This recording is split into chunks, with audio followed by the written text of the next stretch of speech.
Cik Izdiar boleh perkenalkan diri sikit tak? Okey, baik. Sebelum tu, Assalamualaikum warahmatullahi wabarakatuh dan selamat petang kepada semua. Okey, nama penuh saya lah Muhammad Izdihar bin Isa. Uh, saya berasal daripada Kedah lah sebab saya punya firm pun di Kedah lah, di Alostar. Kan? Saya bekerja di Adilah Saleh and Associate. Saya sebagai legal assistant lah di sini. Masih lagi sebelum ni saya pun belajar di Universiti Sultan Zainal Abidin, Terengganu.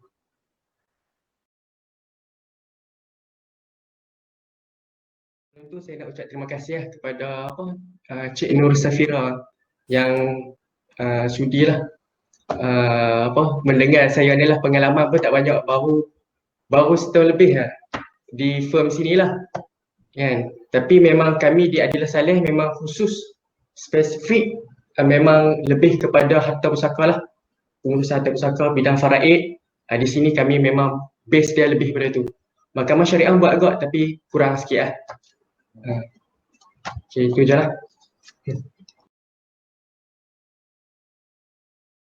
Yang pertama-tamanya sudah semestinya kami ingin bertanya kepada Encik Izdihar tentang apakah itu hibah sendiri, sebab mungkin bagi di pihak kami sebagai seorang pelajar mungkin tak lengkap definisi yang kami faham. Jadi mungkin Encik Izdihar boleh huraikan lebih detail tentang apakah itu hibah sendiri. Okey, baik. Sebelum saya huraikan, saya nak beritahu lah yang saya akan lebihkan spesifik kepada Mahkamah Syariah lah, khusus kepada Mahkamah Syariah lah, sebab untuk bidang kepakaran saya lah. Okay. Mungkin saya akan lebih kepada bidang Mahkamah Syariah sikit. Itulah. Okey, baik. Untuk apakah definisi seperti yang kita maklum, hibah adalah perkataan daripada bahasa Arab lah. Dan hibah ni memang asalnya daripada perkataan hub, iaitu suka ataupun kita menyukai sesuatu, kita memberi apa yang kita suka lah. Hibah tu maksudnya, hibah tu sendiri. So dalam terms mungkin bahasa Inggeris mungkin ada pemberian lah, giving lah, macam tu lah kan. So dari sudut saya kata dari sudut definisi syarak sendiri lah, maksud dia daripada sudut Islam, hibah ni adalah satu akad. Akad ni maksud dia kita ada ijab dan kabul, ada kita give and take, ada tu ijab dan kabul. Maksud akad lah sendiri, yang mana dia mengandungi pemberian milik seseorang terhadap hartanya kepada seseorang yang lain pada masa hidupnya. Hibah ni mesti beri masa hidup. Itu. Dan bila kita dah memberi hibah tu, mestilah dengan tanpa balasan lah. Kalau ada balasan, dia jadi hibah juga, cuma dia jadi macam mendaling tak. Itu definisi dia. Jadi berbeza dengan wasiat, will kan. Pemilikan dalam wasiat ni, dia hak milik juga dalam wasiat, tapi dia berkuat kuasa selepas kematian. Itu. Tapi di sudut wakaf pula, saya boleh guna bahasa ni istilah Arab ni. Ya, boleh. Boleh ke yang lain boleh faham kan? Okay. Daripada sudut wakaf pula, wakaf ni maksud dia, wakaf dalam bahasa Arab maksud dia terhenti. Kan? Dia wakaf, dia berhenti seketika. Dalam bahasa definisi syarak dia, maksud definisi Islam tu sendiri, kita serahkan harta kita pada jalan Allah Subhanahu Wa Taala lah, kan? Yang mana kita beri pemberian tersebut dengan syarat orang tersebut dapat manfaat dan dapat faedah daripada tujuan yang kita serahkan tadi tu. Dan mestilah kita sebagai orang Islam, wakaf ni mestilah semata-mata kerana Allah Ta'ala lah. Itulah definisi dia. Okay, supaya saya terangkan hibah, wasiat dengan wakaf ni supaya kita nampak lebih jelas lah apa yang sepatutnya kan. Okay, perbezaan di antara itu. Baik, terima kasih Encik Izdihar. Okey, bergerak ke soalan seterusnya.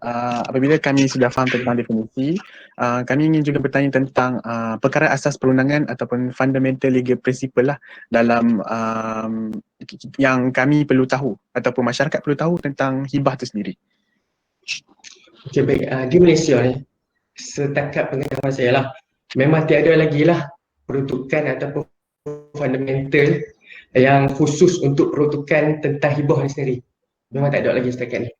Tetapi kita aplikasikan peruntukan yang ada pada Perlembagaan Persekutuan dalam butiran 1 senarai 2 yang berkaitan dengan ni lah, Mahkamah Syariah lah. Itu ada. Jadi kita menggunakan peruntukan tu lah. Jadi dalam peruntukan tu, apa yang saya tahu, dia ada sebutlah term pemberian. Dia sebut yang menunjukkan bahawa itu adalah hibah. Pemberian tu adalah hibah. Dan sebahagiannya diletakkan di bawah pentadbiran inilah, pentadbiran agama Islam lah. Yang melibatkan bidang kuasa Mahkamah Syariah. Jadi hibah ni adalah, senang kata, hibah ni dia adalah satu bidang kuasa yang eksklusif lah, di bawah bidang kuasa Mahkamah Syariah sendiri. Tetapi Mahkamah Syariah hanyalah mengesahkan saja hibah yang dibuatkan tadi. Dia tak ada kuasa untuk dia memberi ke apa, tak ada. Itu je. Baik. Terima kasih Encik Izdiar. Alright, okay. Untuk soalan ketiga Encik Izdiar, kami juga ingin tahu tentang apakah legal conflict ataupun konflik yang biasa berlaku apabila berhadapan seorang solicitor berhadapan dengan kes-kes yang berkaitan dengan hibah. Okey, baik. Setakat ini yang berlakulah, setakat pengetahuan saya, yang selalunya berlaku lebih pada sivil kan. Tapi kami di sendiri di Mahkamah Syariah, peguam syar'i ni, dia lebih kepada yang kami hadap lah. Yang kami hadap yang pertama sekali berkaitan dengan dokumentasi lah. Bila kadang-kadang klien ni dia datang kepada kita, dia kata dia nak memberi, dia nak berikan tanah contoh, tapi dia salah faham sama ada pemberian tadi adalah wasiat ataupun pemberian tadi adalah hibah. Dia confuse kadang-kadang benda tu. Selalunya masyarakat kita ni, khususnya lah orang Islam sendiri, dia keliru tentang situ. Bila kata nak bagi je, mestilah melalui wasiat. Sebenarnya salah. Kita kena tengok situasi pemberi itu sendiri. Barulah kita boleh ikut instrumen mana yang boleh. Tapi yang berlaku adalah berkaitan dengan dokumentasi ni, selalunya kita tahu kadang-kadang di sinilah pernah jumpa dokumentasi tu dibawa tidak lengkap. Memang senang, kadang-kadang kita nampak dia kata kami ambil dokumentasi ni daripada internet. Ada. Pernah jumpa betul.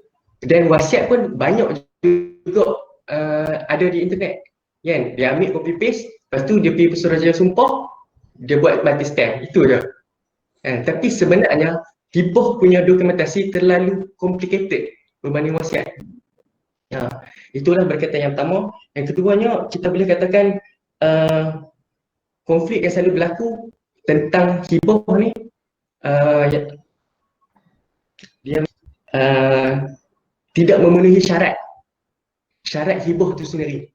Hibah yang seperti kita tahu, dia mestilah memenuhi 4 syarat tadi.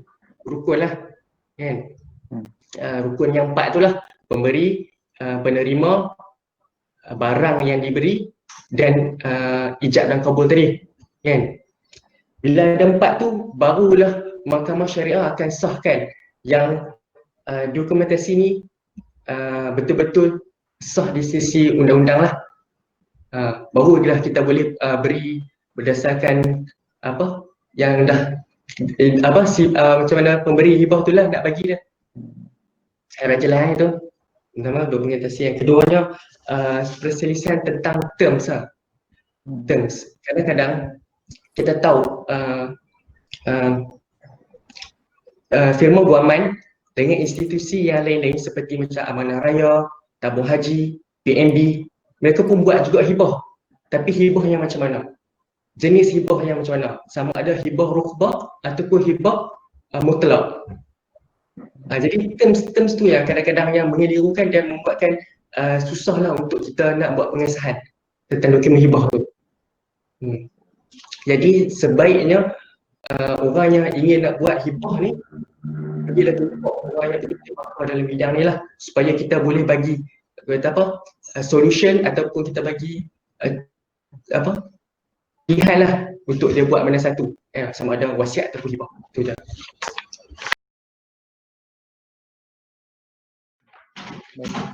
Terima kasih Cik Zia. Kesinambungan daripada soalan-soalan tadi adalah bagi pendapat Cik Izdiha sendiri sebagai salah seorang pegawai syariah yang biasa dalam kes hibah. Pada dapat Cik Izdiha, adakah orang Muslim secara khususnya memang mempunyai tahap kesedaran yang tinggi terhadap isu hibah ini, ataupun mereka walaupun telah diterangkan tentang perkara hibah ni, adakah mereka masih lagi, orang kata masih lagi tidak faham ataupun confused dengan perkara-perkara macam ni, ataupun orang Muslim secara khususnya sudah faham tapi mereka masih lagi melakukan kesilapan ke, ataupun macam mana situasi yang selalunya bagi pendapat Cik Zia? Bagi pendapat saya lah tentang kesedaran ni, memang kadang-kadang kita boleh katakan kebanyakan orang confuse, keliru dengan sebenarnya kita ni dimomokkan lah, orang Muslim ni dimomokkan dengan cerita-cerita yang kadang yang salah, kan. Kadang datang pun memang kita nampak sebenarnya ni dalam drama ke, tapi sebenarnya tak, real rupanya benda tu berlaku, kan. Kadang salah faham tentang hibah ataupun wasiat dan sebagainya. Tapi yang setakat yang saya tahu, statistik yang katakan 0.2% daripada 15 juta penduduk Malaysia buat dokumen hibah. 0.2%. Dan berdasarkan statistik juga, 2 daripada 1,000 lah senang kata, 2 daripada 1,000 yang membuat dokumen hibah. Maksud dia kat sini terlalu sikit sangat orang buat kesedaran.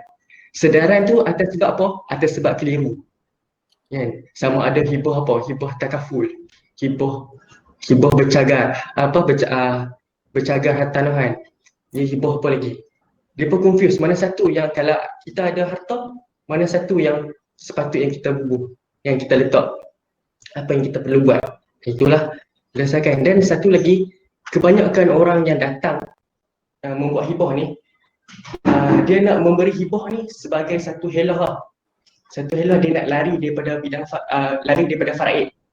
Itu ada juga. Dia nak bagi semua harta dia untuk lari daripada faraid. Ini sebenarnya tak boleh. Sepatutnya kita sebagai orang Muslim, kita kena nasihatkan dia lah, kan. Faraid tetap kena ikut. Cuma hibah ni sebagai satu alternatif saja untuk kita buat perancangan harta tersebut. Jadi banyak sebenarnya saya tengok institusi kat luar sana, kan, PNB, tabung haji pun dia buat benda yang sama, hibah. Contoh tabung haji lah, dia dah buat hibah amanah mutlak, kan. Macam PNB sendiri, Perbandalan Nasional Berhad pun dah buat dah mula dah sikit-sikit membuat hibah amanah rukbah. So kesedaran tu sudah ada, cuma masih lagi kurang lah. Itu je lah. Apakah masalah harta pusaka yang berkaitan dengan isu yang selalunya isu yang berkaitan ni, hibah ni, selalunya macam tadilah saya kata, selalunya hibah ni kita khususkan ataupun kita katakan dia lebih kepada orang Islam, kan. Tetapi wasiat lebih kepada non-Muslim. Itu memang selalunya lah yang kita katakan. Jadi bila hibah, apa benda isu yang selalu ada, bila mana seseorang pemberi hibah tu mati, kan, bila berlakunya pertikaian, semua dah lengkap dah, dokumentasi tu dah lengkap dah, cukup 4 syarat yang seperti kita katakan, dan mahkamah syariah pun sendiri dah, orang kata apa, dah okey lah, akan sahkan lah dengan tu. Tapi bila ada pertikaian, kita ada 2 solution lah. Sama ada kita pergi ke mahkamah syariah, yang kita bawa ke mahkamah syariah, kita buat pengesahan sekali lagi untuk sokong lah, kan, katakan hibah ni betul-betul valid. Boleh berlaku kat keredah walaupun dah diberikan semasa hidup, tetapi bila pemberi hibah dah mati, kan, ada pula pertikaian, maka kita akan bawa kepada isu ni lah, mahkamah syariah lah untuk buat pengesahan. Itulah setakat ni.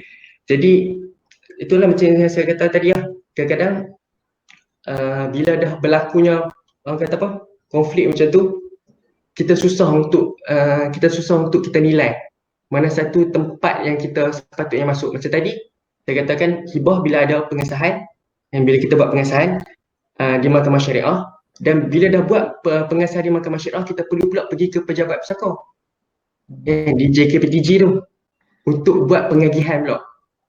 So kerja tu lebih susah lah. Tapi kalau dah hibah tu dah betul-betul kalau anda kata tak ada pertikaian lah kan, senang kata tak ada pertikaian, dan hibah tu sebenarnya boleh terus masuk ke pejabat pesaka dan kita agihkan seperti biasalah. Itu je.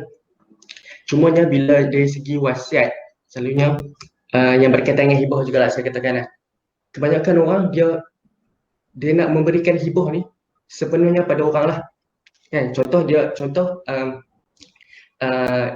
seorang ibu ni dia nak bagi pada anak dia sepenuhnya, seorang anak ni lah, dia tak mau bagi pada anak yang lain. Tapi sebenarnya tak boleh, sebabnya kita tahu kan wasiat dari segi Islam sendiri tidak melebihi 1/3.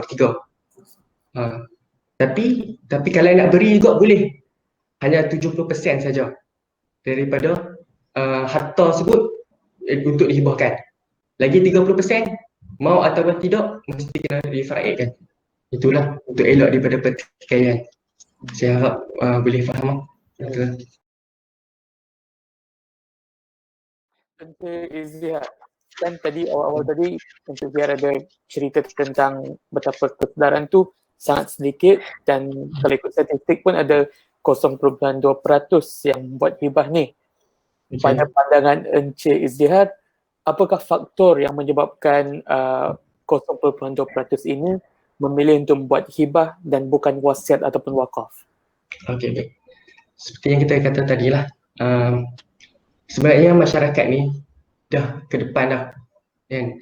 Orang saya katakan khusus kepada orang Islam sendirilah kan, sebab kita kata dalam konteks hibah tu sendiri dah banyak dah kesedaran yang kita katakan orang dah mula sedar Islam is the way of the life. Okey. Kan? Jadi masyarakat ni sebenarnya dia dah dahaga dah, terlalu dahaga lah produk-produk kewangan, takaful ataupun muamalat lah yang berkaitan kan. Yang khususnya orang dah sekarang ni orang kata apa, bila nak sesuatu produk mestilah patuh syariah. Orang dah mula sedar lah benda-benda macam tu. Jadi saya rasa hibah ni dia dah semakin dapat perhatian lah disebabkan benda-benda tadi kan, faktor kesedaran Islam is a way of the life. Jadi bagi saya ya memang betul, hibah ni adalah macam salah satu alternatif alternatif lah daripada untuk menguruskan harta selepas kematian.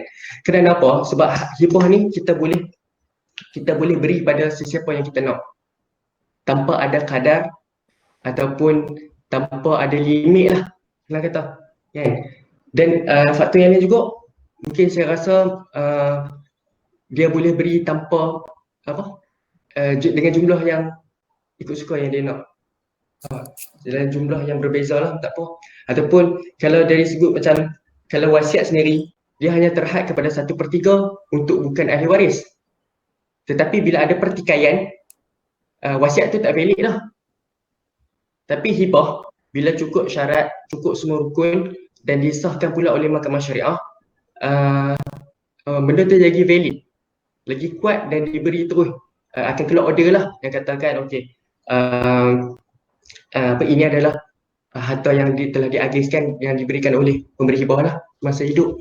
Itu je lah yang saya rasa. Terima kasih Encik Izziar. Soalan saya seterusnya, kan tadi kita cakap ada 4 rukun untuk hibah ni, pemberi, penerima, akad dan harga tu mesti wujud kan. Kalau salah satu rukun ataupun elemen ini kurang, adakah kita masih boleh mencari apa-apa cara untuk membenarkan hibah ini? Okey, setakat ini memang tak ada lagi sesuatu yang elemen lah, ataupun alternatif yang lain. Bila dah hibah tu dah dibuat, tak cukup rukun, mahkamah syariah memang hakim sendiri lah tidak akan sahkan dia punya dokumen hibah tu lah. Sebab penting, sebabnya orang kata dari sudut hukum lah, hibah ni dia seumpama orang kata proses jual beli. Kalau jual beli tu tidak jelas, maka hukum dia tak sah.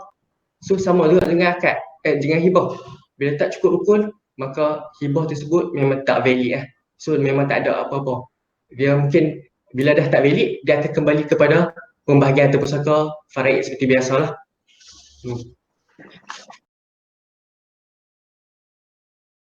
Okay, saya rasa ni soalan terakhir lah kot. Hibah ni, bolehkah hibah ini diberi kepada seseorang yang belum 18 tahun, yang kurang waras, dan bolehkah hibah ini diberi tanpa mengira agama? Okay, baik.